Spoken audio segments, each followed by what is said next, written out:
tal? Muy buenos días y bienvenidos. Es martes 14 de abril. Gracias por estar con nosotros en el Diálogo de la Mañana. Hoy vamos a tener un programa importante de temas que ponemos sobre la mesa, claves para el desarrollo de nuestro país. Hablamos de la educación. En la primera parte vamos a analizar a fondo la educación en El Salvador, los niveles de analfabetismo y la cobertura escolar, cómo se encuentra, y los retos en temas de escolaridad, cómo está el tema de escolaridad nacional. Vamos a estar hablando esto con base a los informes presentados ya por el Banco Central de Reserva a través de la encuesta de hogares de propósitos múltiples. En la segunda parte vamos a hablar de accidentes, vamos a hablar de movilidad y seguridad vial, cómo están haciendo las autoridades las acciones encaminadas que buscan reducir la cantidad de accidentes y mejorar la circulación en nuestro país. Acá, Ernesto, en la primera parte nos acompaña el señor Paz Espino, con quien vamos a estar conversando. ¿Qué tal? Así es, ¿cómo estás, Luis? Días. En efecto, darle la más cordial bienvenida al secretario de Organización de Bases Magisteriales, el profesor Paz Espino. Bienvenido, gracias por acompañarnos. Tema importante para hablar sobre este proceso generacional que ha tenido la educación en el país y sobre todo también los cambios importantes. Sin duda vamos a hablar de eso, de educación en El Salvador, y es que hablar de ello sigue representando, sigue siendo uno de los retos, sigue siendo esto lo que ocurre en nuestro país. Hablar de la educación, hablar de escolaridad, hablar de los principales temas estructurales como tal, es también hablar del analfabetismo. ¿En qué niveles se encuentra actualmente el país? De eso vamos a hablar, qué grupos de edad están más afectados y por qué. Además, la cobertura escolar y la asistencia, estamos ante grandes desafíos para los estudiantes que puedan ingresar más y que permanezcan sobre todo en el sistema educativo. Estas son las preguntas que tenemos para hoy. Así es, en efecto. Nuevamente, bienvenido. El tema es que el sistema educativo, lo hemos conversado con usted a lo largo de varios programas, ha iniciado procesos de modernización, incorporando tecnología, nuevos métodos, en fin. Un balance hasta este momento y de cara a los temas puntuales que hacía mención Luis. Bueno, yo creo que en el afán de ser objetivos en esto, debemos partir de los estudios que se han hecho y de estudios científicos, porque no se vale especular. Lo último que nosotros conocemos, el último estudio que se ha hecho porque se tenían datos, es el estudio de FUDESEN en conjunto con la UNESCO. Y ese estudio no nos da la mejor arista a la educación salvadoreña. Ese estudio nos dice que nosotros estamos mal, porque se hace una comparación entre lo que se invirtió, para poner un ejemplo, en el 2015 y lo que se invirtió en el 2023, que es hasta donde se tienen datos reales. Y en realidad, en todos los niveles del sistema hubo disminución en la inversión. El único rubro que tuvo aumento en inversión es el rubro administrativo, que se duplicó. Entonces, ese mismo estudio nos dice que la educación en El Salvador no ha logrado la inversión promedio que se tiene en América Latina.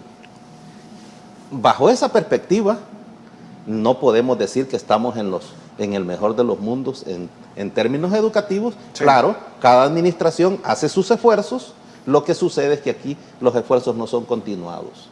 ¿Cómo han visto los resultados de la encuesta de hogares de propósitos múltiples que a 2025 dice, por ejemplo, el tema de analfabetismo daba un resultado de un 8%, 8.8% de analfabetismo en nuestro país, y que año con año se ha ido reduciendo esta brecha, y que también ahora ya estos estudios van dando resultados por cambios generacionales? Digamos, antes la escolaridad era menor y ahora poco a poco, al menos en los promedios, ya la gente tiene al menos 10 años de escolaridad, aunque si se traza todo, llega a 7.5 la escolaridad del salvadoreño, según esta última encuesta. ¿Cómo la pueden ustedes ir valorando? Que son los datos con los que al final los gobiernos toman decisiones. Bueno, en las últimas décadas, quizás en los últimos 20 años, se trabajó muchísimo en universalizar el derecho a la educación. Fue cuando se llevó la escuela pública a la mayor parte de comunidades, no importando por muy pequeñas que sean, pero ahí iba a haber una escuela. Entonces, la administración anterior a esta hizo un gran esfuerzo en alfabetización. Creo que es el esfuerzo en alfabetización más grande, sistematizado más que se dio. El más significativo. Eso tenía que dar un resultado y lo tenemos ahora, ¿verdad? Nosotros venimos de un 17% de analfabetismo a estar en un 8 o 9%. 8.8. En ese sentido, ese esfuerzo debemos continuarlo. Ese esfuerzo se debe continuar. A nosotros nos preocupa cuando se fusionan escuelas, porque la fusión de escuelas puede llevarnos a repetir este ciclo de analfabetismo. Porque los padres de familia y los alumnos hoy no quieren hacer el esfuerzo de caminar varios kilómetros para ir a la escuela como lo hicimos algunos de nosotros. ¿Cómo lograr empatibilizar, concatenar todos esos esfuerzos para tener claro el rumbo de la educación que merece en el país? Ahí tenemos una estadística, creo, que también con relación al punto que estábamos hablando, ¿no? que se suma a ese. Precisamente de la base de lo que estamos hablando, de la tasa de analfabetismo de la población, y podemos hacer un análisis sobre esto, los grupos de edad. Esto me parece importante porque el total, al final decíamos, en analfabetismo en El Salvador, 8.8% de la población está en analfabetismo, pero si vemos en los grupos de edades, de 60 y más, el 25% tiene analfabetismo, que es lo que decíamos, estos cambios generacionales que no tenían el acceso, no tenían las oportunidades, estas personas de 60 y más. De 30 a 59 años hay un 7.9% de analfabetismo, y del 25, de 15 a 24, 1.3, de 25 a 29 años, 2.3, que es muy bajo. Digamos, este 8% de analfabetismo, si hacemos el promedio en el salvadoreño, lo sube las personas de las generaciones 60 a más. Exacto. Justamente, ¿qué ha cambiado? Porque estas generaciones no pudieron tener acceso a la educación, y ahora vemos que al menos los salvadoreños en edad económicamente activa, todos tienen una escolaridad. Sí, la educación en la medida que ha pasado el tiempo también ha ido cobrando un poco más de interés para las personas de todas las edades. Claro. Hoy usted va a encontrar en fines de semana mucha gente estudiando, porque también el mercado laboral le exige muchísimo ciertos niveles de educación. Pero eso es lo que venimos diciendo. Sí. En las últimas décadas se ha ido mejorando el derecho que tienen todos los salvadoreños en distintas edades a la educación, cosa que no se hizo con nuestros padres, con nuestros abuelos. Claro. ¿De acuerdo? Entonces, por eso es que las edades que se ven ahí más afectadas son las edades de 60 y pico en adelante. ¿Por qué razón no logramos, un acuerdo de nación que permita establecer una meta como esa que se trazó como una especie experimental? Porque creo que fue el primero que se hizo en la historia última, después de la reforma de Benec, ¿no? Los políticos no le han apostado a diseñar, los políticos de todas las tendencias, no le han puesto atención a diseñar una política educativa de Estado. Ellos pueden lograr consensos en cualquier otra materia, pero en esto parece que no están muy dispuestos a ponerse de acuerdo. ¿Mantener educado a un pueblo o no? Ellos saben que nunca saldremos del desarrollo. Al desarrollo nunca llegaremos a desarrollar esta sociedad si no es a través de esta vía. Pero no sé si es que en realidad se benefician mucho los políticos de los pocos niveles o de los bajos niveles educativos de la población. Parece que sí, lo logran, porque ellos en periodos de campaña usted los ve ofreciendo todo, pero ya cuando están en el poder se olvidan de todo. Por ejemplo, la tasa de asistencia escolar, los promedios andan en el nacional del 57.3%. Sí. Pero ese promedio debe de preocuparnos a nosotros muchísimo, muchísimo.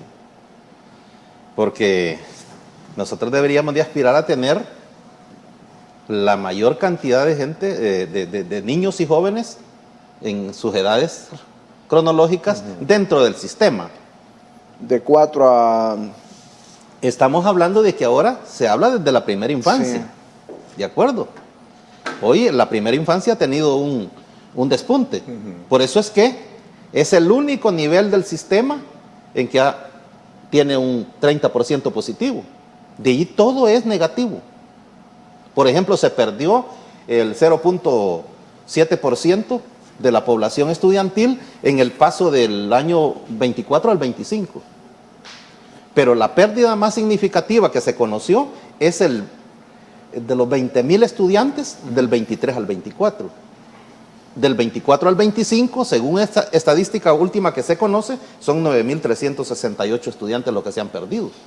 Nosotros como bases magisteriales lo que hemos observado es que el fenómeno pandemia impactó fuertemente el sistema, y no solo el sistema educativo salvadoreño, sino a todos los sistemas educativos. Lo impactó muy fuerte, porque en ese periodo de la pandemia, las familias buscaron la forma de cómo sobrevivir, y muchos crearon emprendimientos, y se quedaron ahí, ya no regresaron los alumnos a las escuelas, porque usted sabe la conducta del joven, ¿verdad? El joven nomás empieza a recibir, paga dinero, a ver dinero. Se queda ahí. Entonces, a nosotros nos impactó eso. Por eso es que los números post pandemia fueron bastante distintos, y a eso el fenómeno que tuvimos nosotros de esos 90,000 personas que están en las cárceles, mire, la mayor parte de ellos tienen hijos ahí, que quedaron solos o con uno de ellos. Esa condición también está impactando fuertemente a la asistencia a la escuela pública. El tema de la modernización, incorporando tecnología, nuevas metodologías, quieras o no, ha sido palpable verlo desde el punto de vista de la política que se atiende hoy en el gobierno hacia el tema de la educación. Pero hay aspectos sueltos, como usted bien lo decía, que una vez estos amarrados podríamos tener, digamos, a 10, 15 años un mejor, sistema educativo en el país. Fíjese de que la historia nos ha enseñado a nosotros que cada administración le pone su propio ritmo, su propio sello, su propia innovación, y lo que siempre hubo, independientemente de quién administrara, lo que siempre hubo es una especie de vinculación entre los que conducen el Ministerio de Educación y los que ejecutan la política educativa, que son los profesores.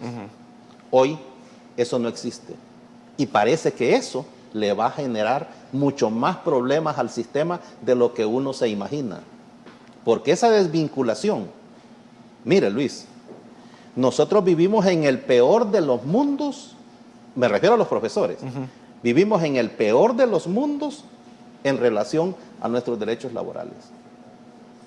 Es increíble. Nosotros hemos retrocedido 40 años. Yo recuerdo cuando inicié esta carrera. Ahí era sálvese quien pueda. Ahí se nombraba el amigo del político porque era amigo del político. Ahí se trasladaba a donde quisiera por cualquier problema que tuviera el profesor. Nosotros logramos en el periodo del tiempo legislar y tener un marco jurídico que garantizaba el derecho laboral. Hoy me atrevo a decir, la empresa pública es la que más violenta derechos laborales en este país. Hoy respeta más los derechos laborales la empresa privada que la empresa pública. ¿Por qué? Porque hay un ministro de trabajo que si en la empresa privada se despide a un trabajador, cae con todo su equipo. Pero en la escuela pública pueden despedir cuantos sean y él no aparece. Miren el caso que sucedió ayer en este complejo educativo Alejandro Humboldt en Aguachapán. Aguachapán es el Humboldt. Llega la profesora, la subdirectora de la escuela, llega como todos los días, entra así como pueden entrar ustedes aquí a dirigir el programa, y se acerca el director a decirle, usted ya no es miembro, ya no es parte del Ministerio de Educación, usted ya no puede seguir. Y ella dice, ¿pero qué he hecho? No, usted ya no puede seguir. Viene ella y se encamina al Ministerio de Educación Central, tengo entendido, y le dicen, nosotros no sabemos nada. Cuando ella regresa a Aguachapán, los padres de familia se han tomado la institución. Fíjense los problemas en que se meten. ¿Por qué? Porque no hay un respeto al derecho laboral. Este día los padres de familia se encaminan a la dirección departamental, porque hay muchos funcionarios que de veras están haciendo lo que a ellos se les antoja, sin ningún respeto a la ley. ¿Y han ustedes buscado los canales oficiales como para poder mostrar estos casos? Yo le decía hace un momentito, este sistema educativo salvadoreño está en el peor de los momentos, porque usted hoy, ni siquiera las organizaciones magisteriales tienen la oportunidad de decirle al funcionario, mire, qué es lo que está sucediendo. No tienen acceso. No. Está rota la negociación de hace más de un año. Por eso, se violentan derechos de manera recurrente y es preocupante, pues, porque hay directores departamentales de educación que están haciendo lo que ellos quieren. Pero hay instancias también a las que ustedes se pueden abocar para poner también a prueba el sistema y poner como evidencia los casos. Pero mire, Luis. Documentar eso. Mire, Luis, casos. ¿Cómo puedo llegar yo, por ejemplo, al Tribunal de Servicio Civil a poner una denuncia de que fui cesado de mi cargo? Sí. Cuando la profesora le dice... Sí, porque hay que mencionar que para el sector público es el Tribunal del Servicio Civil, no... Deme la nota donde me despide.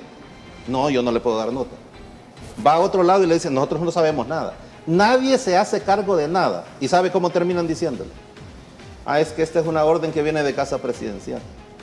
Ahí se acabó todo. Nadie se responsabiliza de eso. Yo creo que a la maestra no le dijeron, mire, le vamos a suprimir su plaza, le vamos a dar... No se documenta, digámoslo. De ninguna manera. Cuando usted llega al Tribunal de Servicio Civil, lo primero que le piden es, muéstreme que lo despidieron. ¿Y cómo lo hace? De palabra. Vamos a hablar de movilidad y seguridad vial, cambiamos el tema, y es que este es uno de prioridad en la agenda pública. ¿Cómo se está combatiendo el desarrollo, también el trabajo entre instituciones? Vamos a hablar con FONAT, vamos a hablar también con Tránsito, acciones como la entrega de accesorios de seguridad vial, el tema de servicios de grúa que busca responder también a las necesidades en carreteras. Además, se trata de un esfuerzo sostenido durante todo el año. De esto vamos a hablar y vamos a recibir a nuestros invitados. Así es, queremos darle la más cordial bienvenida al ingeniero Bessie Guzmán. Ella es directora ejecutiva del FONAT. Gracias por acompañarnos. ¿Cómo está, ingeniero? Un cordial saludo, gracias por invitarnos. También un saludo a todos los que nos sintonizan esta mañana y agradecer al Grupo Megavisión también por esta invitación y hablar de este tema tan importante. También está con nosotros Félix Serrano, él es el director de Tránsito. ¿Qué tal? Bienvenido. Muy buenos días a toda la población salvadoreña que nos sintoniza. Gracias por la invitación. También encantado de poder platicar con ustedes sobre estos temas tan importantes para el país. Bueno, ambos concatenados para poder, digamos, hablar de movilidad y seguridad vial. ¿Cuál ha sido, digamos, las acciones últimas que han llevado al trabajo de manera conjunta?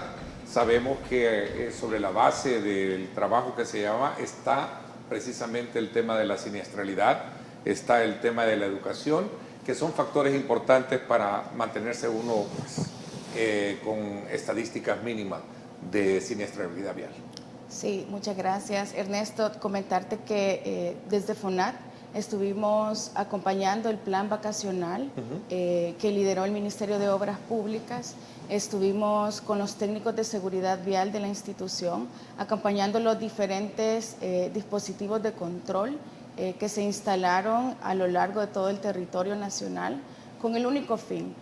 No era poner multas, sino más bien era concientizar a la población, prevenir siniestros de tránsito. Y es por ello que también estuvimos entregando más de 1.300 insumos de seguridad vial. Entre ellos entregamos conos, extintores, arneses también. Y este año, en el lanzamiento de esta campaña del plan vacacional, incluimos la entrega también de cascos certificados. ¿Por qué lo hicimos? Porque sabemos que los cascos pueden salvar la vida. Sí, tenemos diferentes medidas, como decía la directora Bessie. Nosotros tenemos un plan integral que, digamos, se aplica permanentemente a la gestión y a la prevención de siniestros, pero también este plan tiene ciertas modificaciones en periodos vacacionales, porque la dinámica de la población es diferente. La gente pasa a visitar lugares turísticos y a disfrutar pues, de ese periodo vacacional en un entorno o en una parte del territorio diferente a la que naturalmente o usualmente nosotros tenemos que estar gestionando el tráfico y la seguridad vial. Pero parte de esas medidas está también mantener activo nuestro sistema fotomultas. Es para nosotros un esquema preventivo de siniestralidad. Lo que queremos es que la población sea consciente que tiene que moderar las velocidades en tramos que históricamente por el Observatorio Nacional de Seguridad Vial nosotros hemos detectado que son tramos críticos, que son tramos que reúnen ciertas características en donde la combinación con el exceso de velocidad y la distracción al conducir puede provocar una fatalidad o puede provocar un siniestro grave.